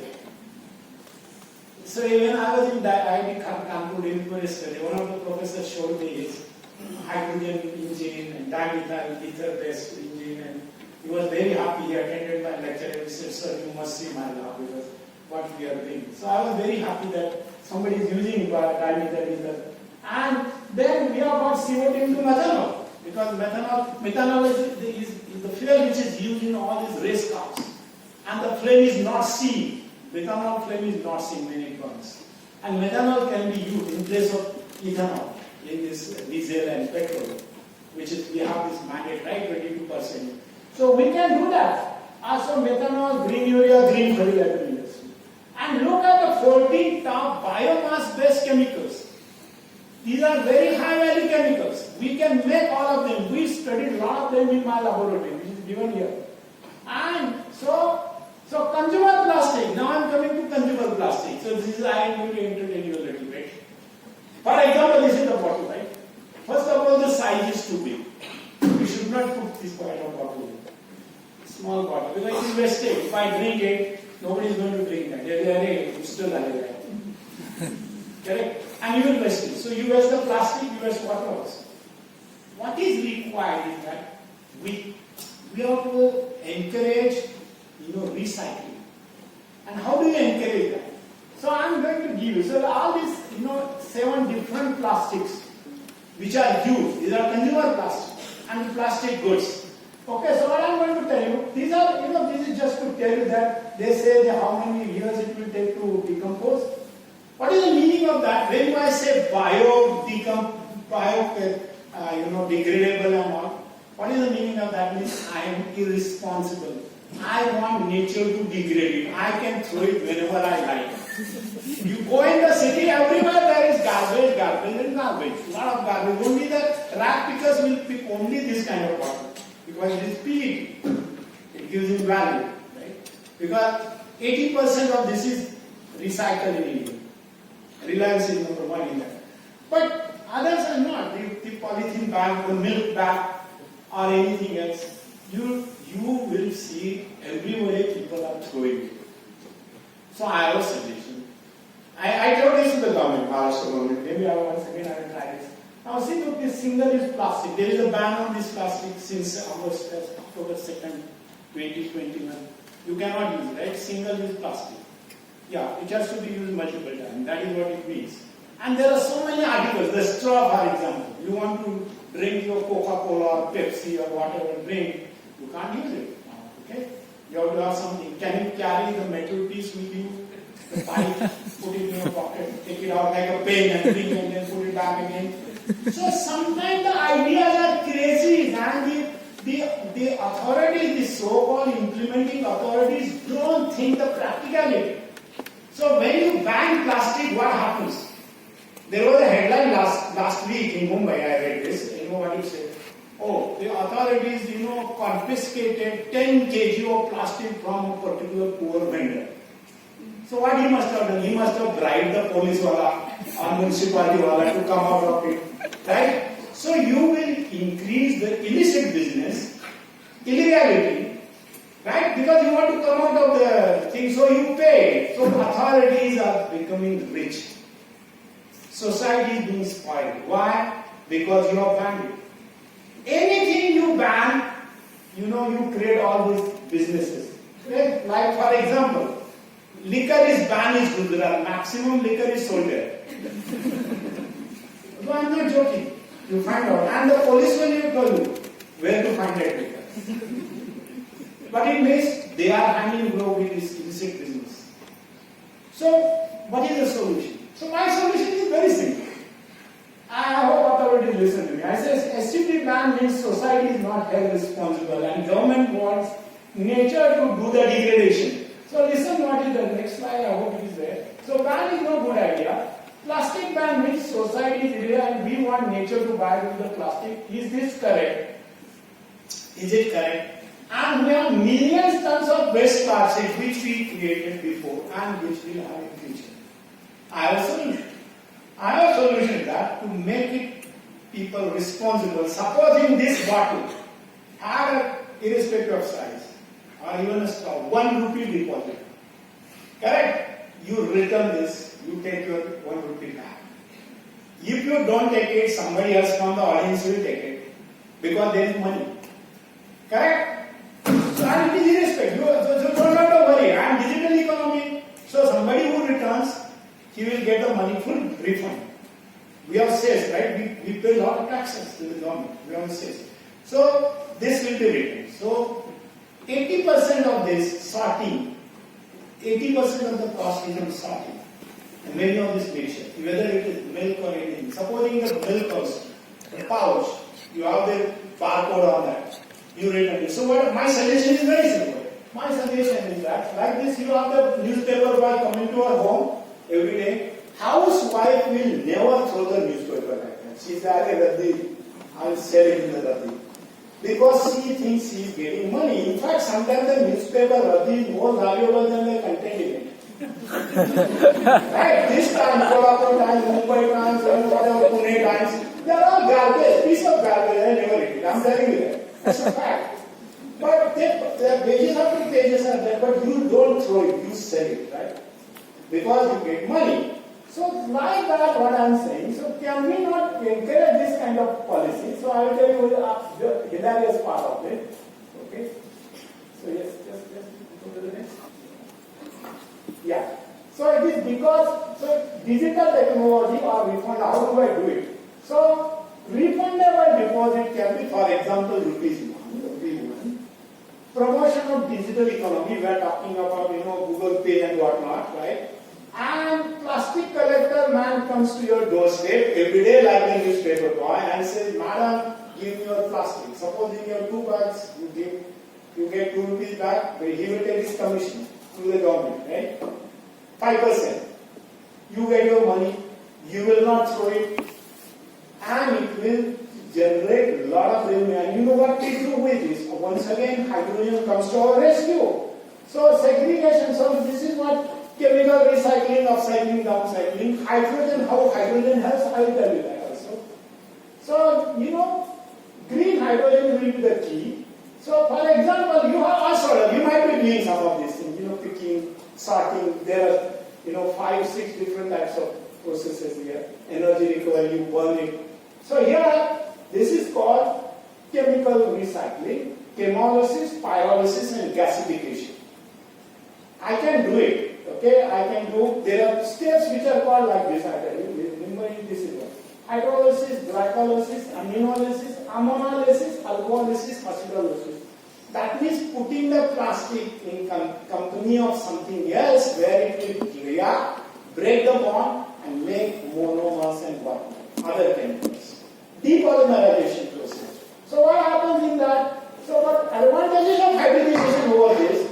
There you require, you have to sort it out and do it together. Here, so for example, if I have a plastic waste, PVC, HCl, PET water, polyamide ammonia, rubber H2S, and I get tons of these hydrocarbons of different molecular weights, so which will be used as a fuel. So plastic, we are doing work in my lab on that incidentally. So you can imagine that how much waste we have. When we run out of the crude oil, I have this as a source. It will last for another 100 years. Okay, that hydrocarbon. But this has to be a policy. That means instead of that, if I say that this is my policy, so I was once called by Maharashtra government, they said, hey, Professor Yadav, I said, don't ban. They said, no, we have taken a decision. And I said, well, they haven't called me. If you have taken a decision, you are wasting my time also. Don't waste my time. I am telling you a simple solution.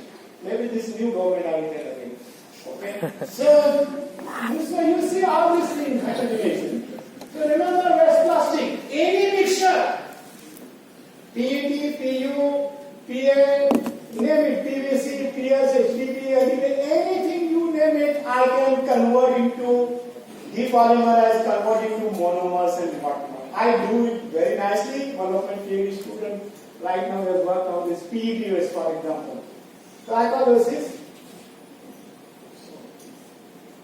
See, hydrolysis, methanolysis, ammonolysis, ammonia. You see, all these things can be made from that PET. Simple PET. But if I am encouraged to return, then only I will do it. Right? So Shivaji University should have this policy on campus.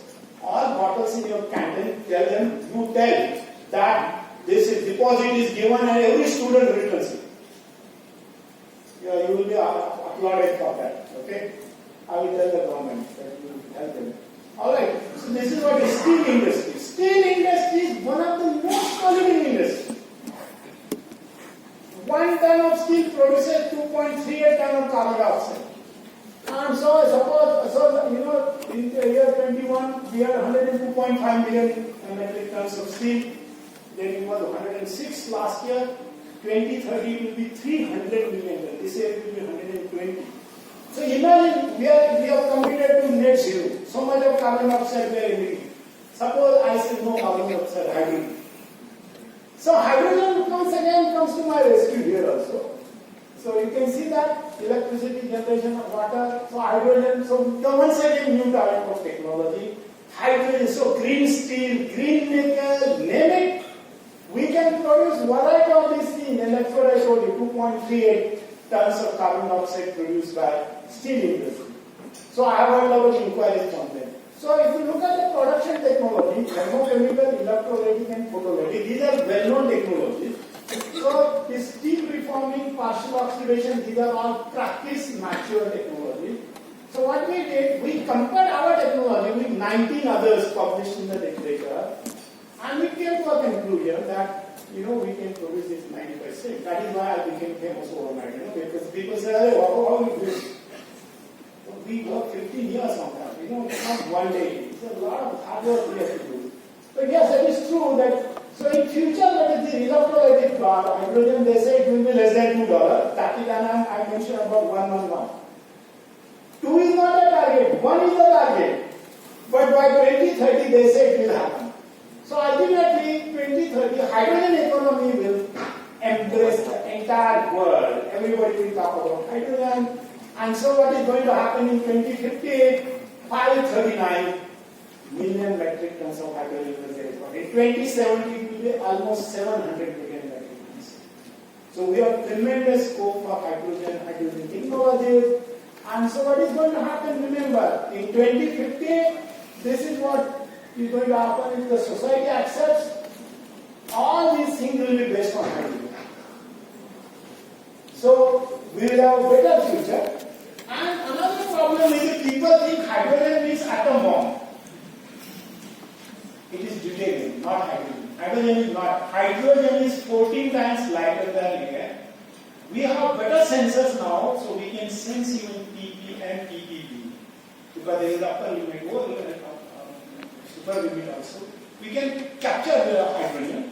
And so hydrogen is safer than petrol and diesel. If I make this statement, many times society doesn't think that. We have a societal problem. So I have a very interesting story before you go for your lunch. These girls are really hungry, it seems to me.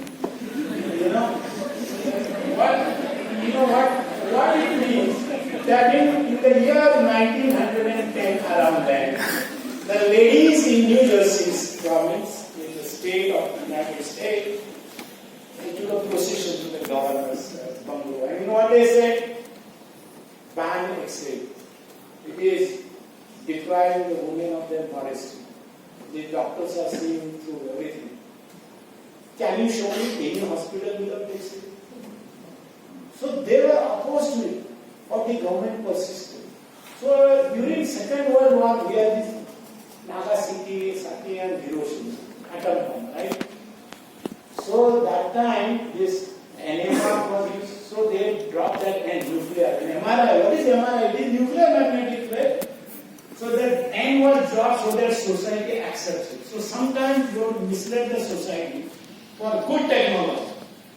Right? So this is going to happen. In the case of hydrogen also, hydrogen is safer than conventional fuels. And although no fuel is 100% safe, but all tests and simulations have shown that hydrogen is safer. So I must quote Swami Vivekananda towards the end of my lecture. Okay? So you see that each work has to pass through these three stages: radical, opposition, and then acceptance. So hydrogen will be accepted in future. You can make a T-shirt of this and put on it. Hydrogen will be accepted as a here. And so then we talk about green economy, bioeconomy, bio-based economy. Everything will fall in place because everywhere hydrogen is going to play a very important role. So ladies and gentlemen, if we want to create a zero-waste society, which I have given you a challenge just now, reduce, reuse, recycle, recover, and landfill should be minimum. It should be practically zero. Today we produce 1.16 kg per capita per day waste, average. So you can see that. So green hydrogen will be the savior of the world, mind it. Carbon dioxide should not be a liability but asset to convert. Waste biomass valorization, I discussed. Sustainability through waste minimization, recycle engineering, circular economy. Hydrogen economy can be elegantly if you want to make many chemicals from waste carbon sources including biomass and C1 gases. Government of India should adopt hydrogen economy. Okay, and this ICT OEC, which is my technology, is very promising. I will not say, and I should not say that mine is the only answer because we want many more people working and they should develop better technology. And that is the only way to meet the goals of Paris Agreement. Since we are talking about make it in India, we can make it. Okay. Ladies and gentlemen, thank you very much for listening to me. Okay.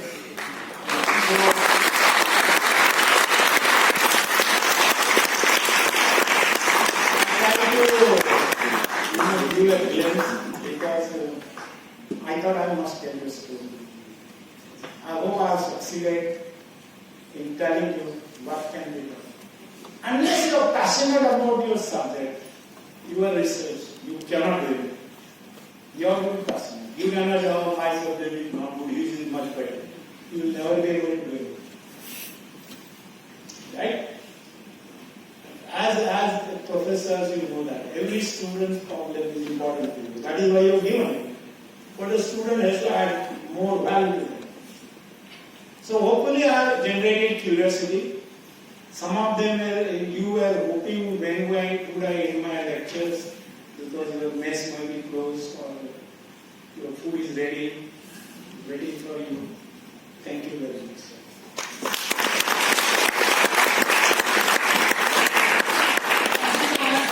For sharing your great knowledge with us. I request audience if they have any question, feel free to ask. Any 2 questions, please. When is the lunch break? Is one. Yeah, please go ahead.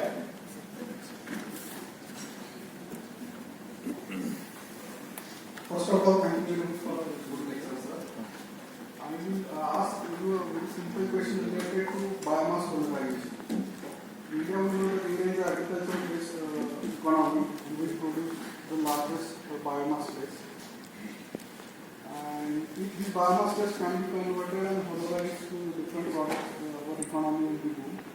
My very simple question is, technologically, where the scientific community is likely to convert and realize the potential of this biomass valorization? Very good question.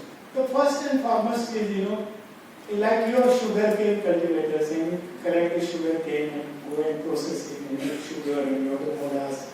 Molasses is used for ethanol production. Here, when you take biomass, its earth density is very minuscule.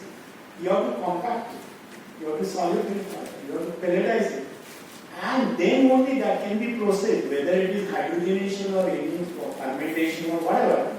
For example, in the case of this rice husk and paddy, okay, that contains 92% silica in the rice husk, and in the other 40 maybe 60. So that silica is such a huge source of income. Apart from all these cellulose, hemicellulose, and lignin and all. So collection, compaction, pelletization, that is going to be a technological challenge.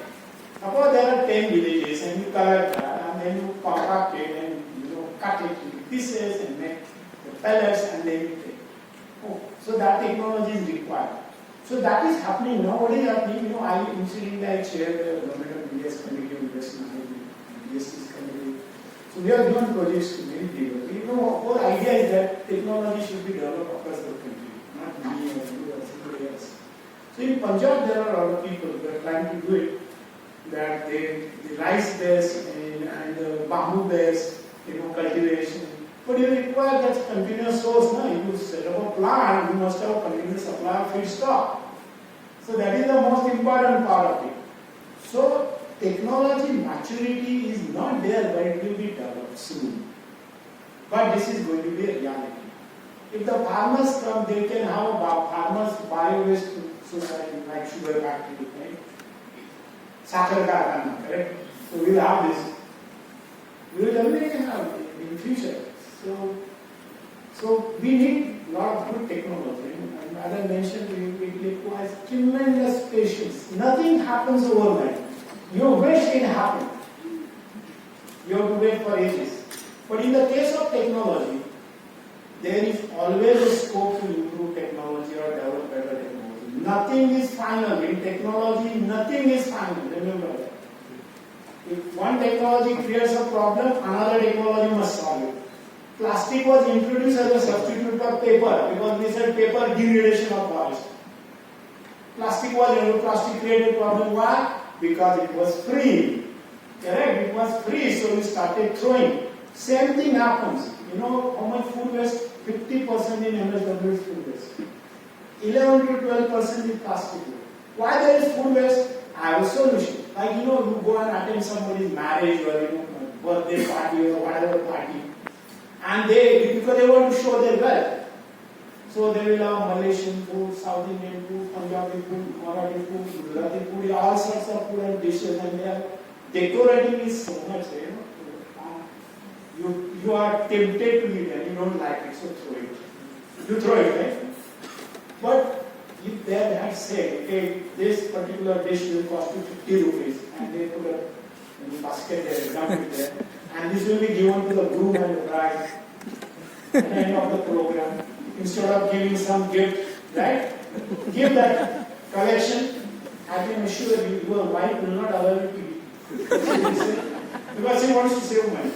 Not she also wants to give gift, but she will say, why are you wasting the food? You will save a lot of food. You will save. And here we have people who don't have 2 square meals. Because it is free. So what I am telling, nothing free is appreciated in the world by anybody. Even free advice. If you give free advice, I charge a lot of money for my consultation. But I am telling you, if I give it free, they will say, this professor is free advice. No, nothing should be given free. Nothing should be. This bottle also, if there was he had kept some money, he can start it. Even you say guest also. You have to out of politeness. You say, we want to reduce the garbage, and so this bottle, Professor Yadav, this is going to cost you 10 rupees. I would have given 10 rupees and taken this bottle. There is no harm. It does not mean they are insulting me, they are saving the environment. And that should be done. Everywhere it should be done. Yes, sir. You are satisfied? Yes, sir. Very much. That is question 1. What is question 2?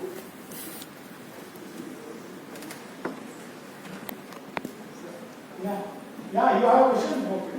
I don't have this side of the aisle, nobody asked that. You can ask. It was really interesting to hear about the greenhouse gases.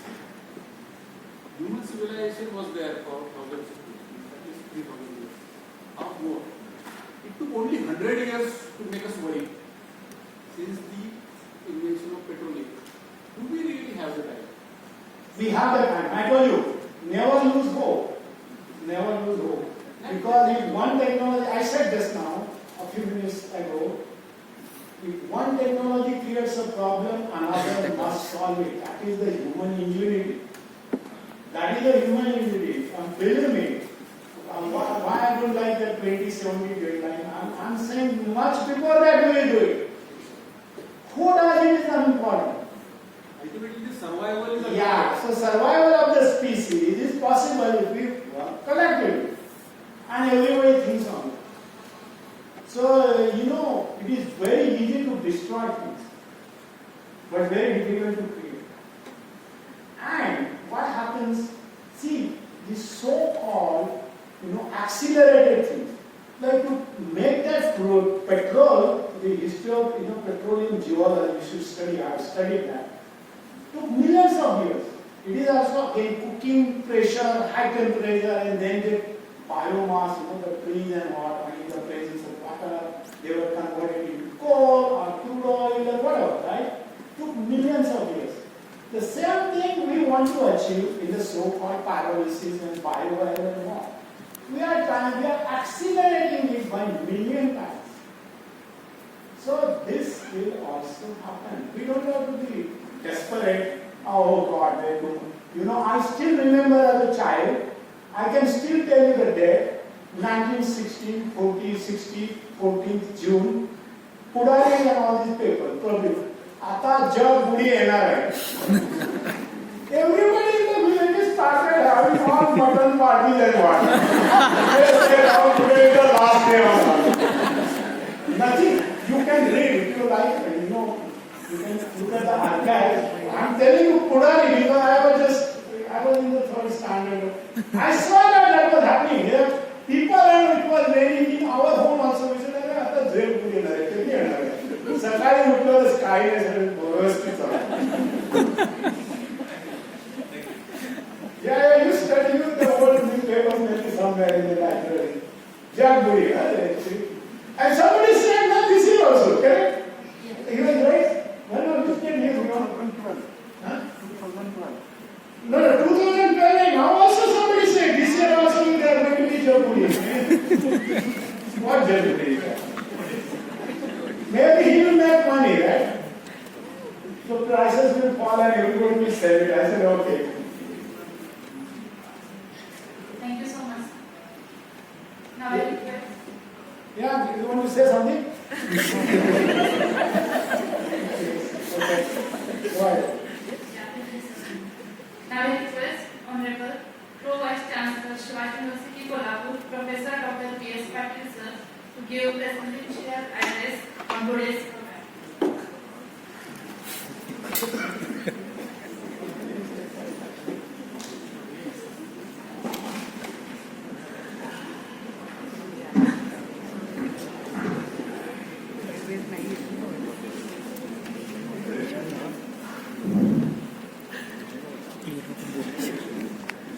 Honorable Chief Guest of today's function and the first speaker of our Dnyanvistar lecture series organized by Shivaji University Kolhapur, Padmashri Professor Dr. Yadav sir, the convenor of this lecture series, Professor K. Sonawane, Professor K. Madam, Patil.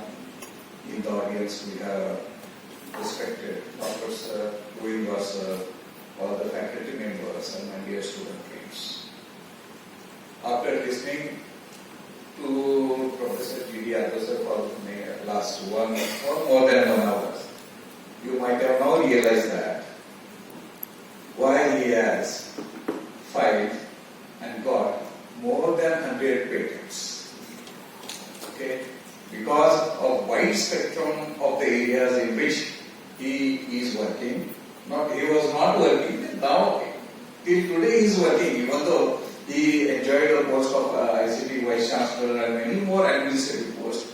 Till today he is actively engaged in the research, and that is the secret of his success in the research work, and that's why we admire his work a lot, and it is like he is like the godfather in the research work in the country. And that's why he has won several laurels and awards from not only India but all across the globe. Actually, the topic that he has selected was the net zero goal and sustainability in the new world order, green hydrogen, CO2 refineries, biomass, valorization and waste plastic recycling. One word of this particular title is worth one course, and he tried to compress entire knowledge into 1 hour. Okay, and I think probably we will also start courses under your guidance on the university campus that we have not yet started, and which are very, very important, and that we realize that it is how important they are from your slides and from your lecture today, that we may start green hydrogen course. Can we start a course on CO2 refineries that we don't have today? I don't see anyone from chemistry here, but CO2 refineries, from your lecture we understood that there is so much to do, and there are so exciting things, research and science and technology that will involve in CO2 refineries are very big, and we also have to start the process. Biomass valorization, Dr. K. Power has asked one question, but that is so interesting, and we have already started working on that particular aspect, and we have ordered some of the equipment to cut the grass and then to pelletize that particular grass for the particular biomass pyrolysis and etc. for getting energy out of biomass pyrolysis. Then waste plastic recycling, the sir has given us a very novel and unique idea that what would be charge can be given to the person who is selling waste plastic bottles. In fact, sir, I would be very happy to tell you that on campus, Shivaji University campus is plastic-free campus. I don't know, Professor K. Sonawane, from the next lecture series, please don't keep these water bottles which are made of plastic on this Not such a big water. So we normally put this steel and copper pots for this. That particular, we are using that particular procedure on the university campus for the last many years. So it is a basically plastic-free campus, but you only can tell me whether it is in true sense plastic-free campus. Because we need some inputs from the students who are moving over here and there in the canteens, snack spots, on the ground, and many other places where whether which are thrown away by the students or teachers. If you see, we have to take some serious steps in that particular aspect, and we may try to eradicate plastic waste at least from the campus. And sir has also given us a challenge of making this university as a zero waste university. That may also be possible because we have started installing some biomass. Of course, those are the commercialized plants, and those plants are attached to all the snack spots because the food waste in the snack spot is far more. And we thought that it is better to put that particular waste into the biomass fertilizer, and it may produce some of the gases which can be used again into the snack spot for cooking the food. So it is like a recycling the waste, and to some extent we are successful, but something has been done, but more things are to be done in the field of this recycling and reuse of all this waste. And that is again a big challenge, and unless and until we take it seriously, we will not implement it. So on this particular occasion, I may instruct Professor K. Sonawane sir, based on some important slides, can we develop some simple boards as an instruction to the teachers, researchers, research students, and MSME students, and in Department of Technology? Let us display all these boards which will remind us that reminding is very, very important, because we engross in our day-to-day work every day and we forget what is being told by Professor Dnyanvistar, what is the policy of our country and what is the policy of international policy in the world. Because we have to save the planet, there is no planet B. There is only one planet, and that is planet Earth. And we are destroying our planet to the larger extent. As Sir has told us that during the past 1,000 years, average global temperature of the Earth did not rise. But now it is rising. For 1,000 years, the people work like, it is like maybe eco-friendly, they did not disturb the environment to that particular extent, but we are now destroying the environment, and we are accumulating that, emitting the CO2 gases, greenhouse gases, and the concentration of the CO2 gases in the upper atmosphere is now crossing 300 ppm. Because when we start the industrial revolution, without industrial revolution, no country will become modernized, and their economy will not be strengthened. How strong economy do you need? If I ask that particular question, nobody will have answer to that, but you may say that, sir, as maximum as possible. There is no aim for the GDP. The GDP should keep on increasing. Probably you may see the GDP of USA as the target GDP, and you may try to achieve that particular GDP through industrial revolution. That is very difficult. Because industrial revolution, you may increase the GDP, on the other hand, you will start degrading the atmosphere which is available free of cost. And Sir has rightly pointed out that the things which are available free of cost, we don't value those. Currently we are breathing the air which is available free of cost. We don't have that particular, that's why we don't know the cost of the clean air. And therefore we don't bother, we don't care. But now it is high time that we should care about that. That is the message that we have to take from Professor Yadav's lecture today. And it was a very, very good beginning.